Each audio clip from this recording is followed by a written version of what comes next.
Okay, this is a real first for me. I've never drawn a NASCAR car before, and this is the number 13 Chevrolet car. They call it the Chevy SS. And I was talking to some people who follow my blog, and they said, you know what, it would be really a good idea to do a NASCAR as long as you're drawing cars. And I thought, you know what, I've never done that. I'm going to do it. So here we go. This car is a real deep blue. And so what I'm doing is I started out on the side of the body where the side is in shadow, and it's the real color of the car, plus maybe a little bit more because of being in shadow. And it has a lot of interesting lines on it, and it has a lot of different colors.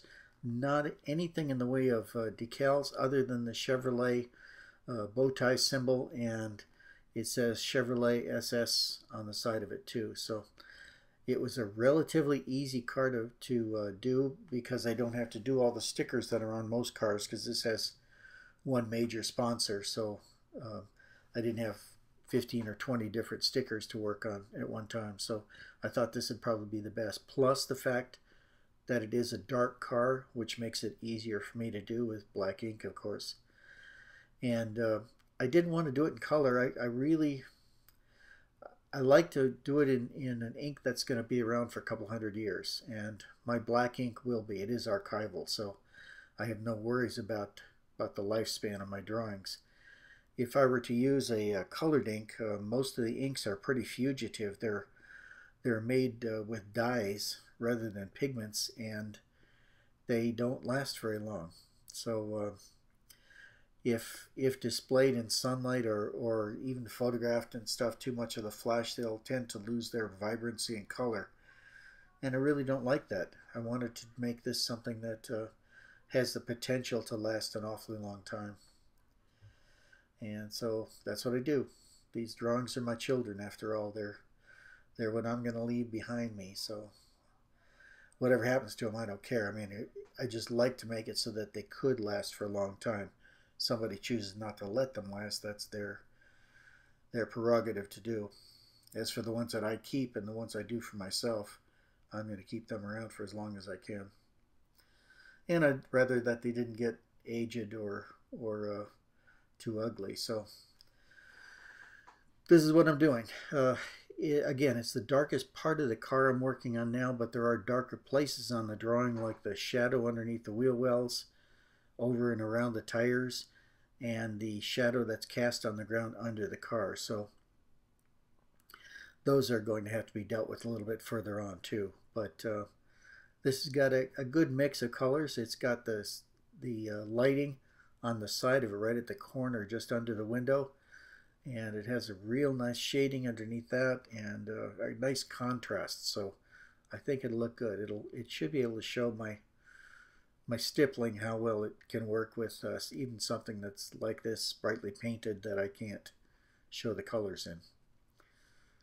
But it's coming along great, and I'm really looking forward to doing this car. I think it's going to be fun. Like I say, it's a totally different thing that I've ever done before, so it should be fun to do. As you can see, I'm just working on this one side.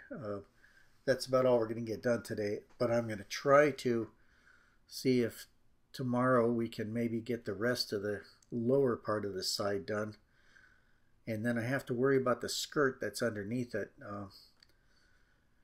right below the panel I'm working on right now. It looks like it's about the same color, but it's got some screw heads in it and stuff, and I want to make sure I get that done right so it represents what it really looks like. And I'm a little nervous with it too because, like I say, I've never done one of these cars before, so I want to do a good job with it. But it has a potential to be a really nice looking car drawing, so hopefully I'm going to do a good job with it. I usually don't have a lot of trouble, even with some that I haven't done before, but I just want to make sure that it turns out worthy of having spent this much time on it, because it will take some time. It's going to be several lessons before we get this out of the way, but I'm sure it'll be well worth it. Pardon me. Anyways, you see, I'm not taking too much time to make this too dark, and I'm not also making it too even. But I just want to give myself a start so that I can block off the areas that are going to be one color or one family of colors, and then I can separate those and work one against the other. Oh, coming right down to the end of it now for today. But this is a real good start. I'm very, very happy with it. I don't know what I'm going to do with the outside of it. We may make a background in this that's kind of gray too, like the photograph. But we'll deal with that when we get to it. Anyway, we have a good start at it, and I hope to see you back here tomorrow. This is going to be a fun project, and I hope you enjoy it as much as I will. Anyway, I do hope to see you back. Have a good day. Thank you.